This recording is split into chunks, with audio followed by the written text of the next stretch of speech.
Ellarigu namaskara. I hope you all are doing good. Welcome back to the Little Things.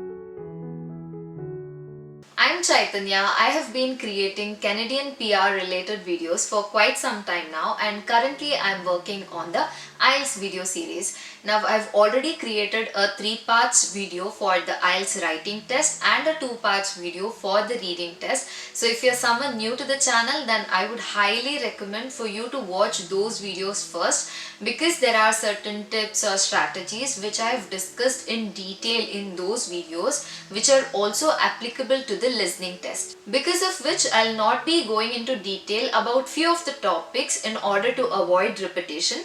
Now today's video is going to be a 3 parts video wherein I'll be sharing with you all the tips, strategies, methods that I used in my IELTS listening test preparation in order to get a score of 8.5. Before getting started with the video, please don't forget to subscribe to the channel if you haven't subscribed already. In my opinion, listening test is another test component wherein you have high chances of scoring a perfect 9 just like the reading test, but it will require more practice compared to the reading test. Now the reason why I say that it requires more practice is because listening test is a very interesting test wherein you will be literally multitasking. You will be reading, listening, writing simultaneously, and only by doing more practice tests will you get a hang of it. So first let's have a look at the listening test format.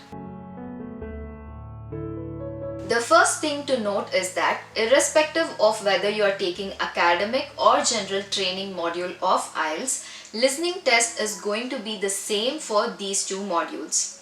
In case of computer-based test, you will be provided with individual headphones. In case of paper-based test, it really depends on your test center whether you will be given headphones or recording will be played on speakers. Irrespective of whether it is headphones or speaker, make sure that the devices are working fine and you clearly hear everything before the test starts. The accents mainly used in listening test recordings are British and Australian ones. Speaking of the time limit, in case of paper-based test, you will have 30 minutes during which the recording will be played and you will have to note down the answers in your question sheet, and then you would be given an additional 10 minutes during which you will transfer the answers from your question sheet to answer sheet. In case of computer-based test, there's a bit of difference. Since you would be entering your answers directly into the system as you're listening to the audio recording, you will not get the additional 10 minutes like paper-based test. You will instead have 2 minutes after the recording has ended to do a quick review. Let's now talk about the different sections or parts of the listening test as they call it now. There are a total of 4 different parts in listening test, which will altogether comprise 40 questions, and each question will carry a single point. So a total of 40 points to be scored. Based on the score you get, you will be given a specific band score. Also, please note that just like reading test, there is no negative marking. Now let's have a look at these parts in detail. Part 1 will have 2 speakers conversing under a social setup. For example, it could be someone calling up a driving test center to inquire about the test details. Part 2 will be a monologue, that is, there will be just one speaker again speaking in a social context. For example, a general announcement made to all the tourists about the day's itinerary. Part 3 will have 3 to 4 speakers having a conversation in an academic setup.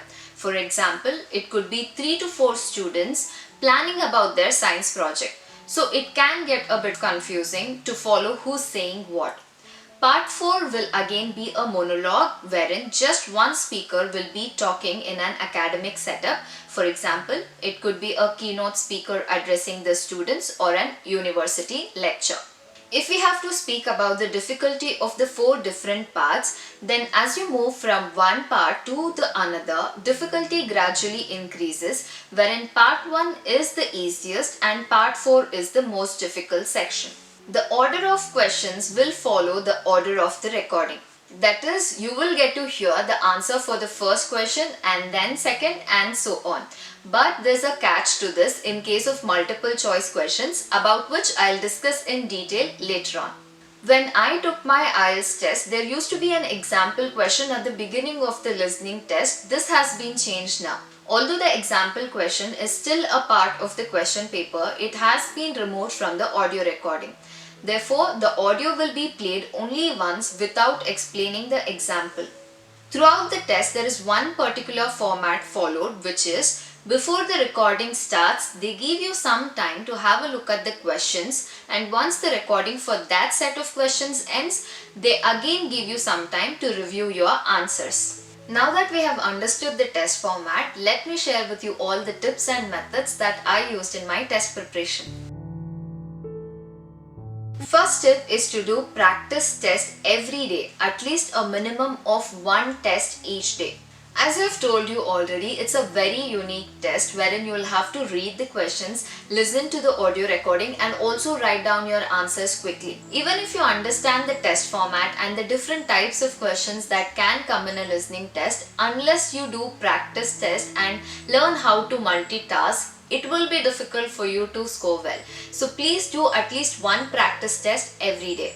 Second tip is you will have to learn to be calm and attentive throughout the test.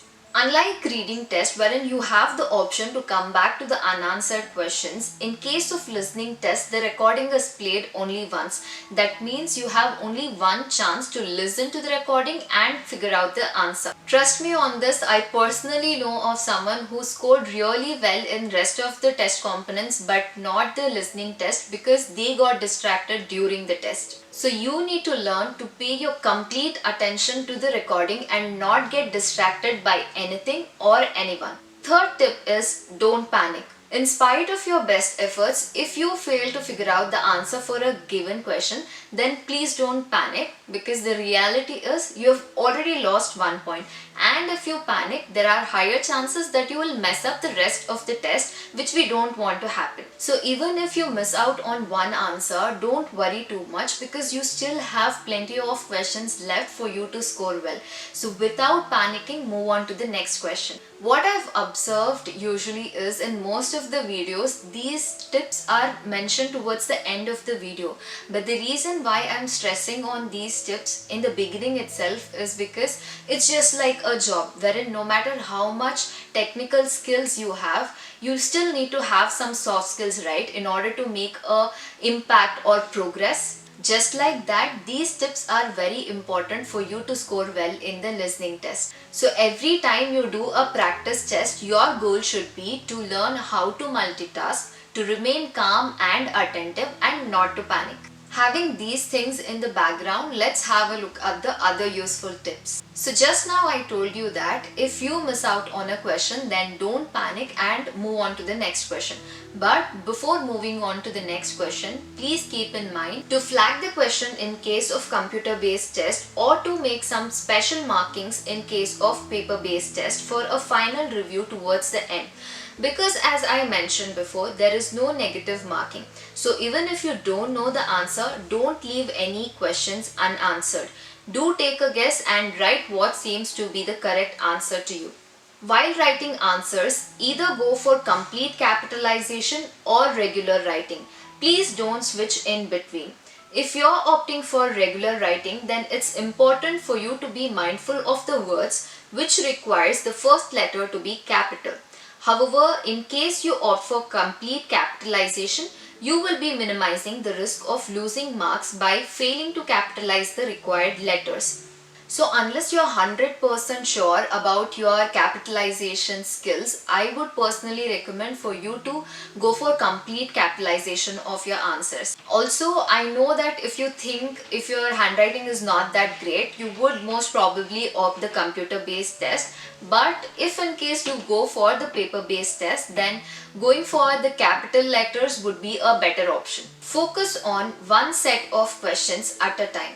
As soon as you get to start the listening test, don't try to go through the entire question paper. Instead, try to focus only on the first set of questions. Once the first set of questions is completed, only then move on to the next set.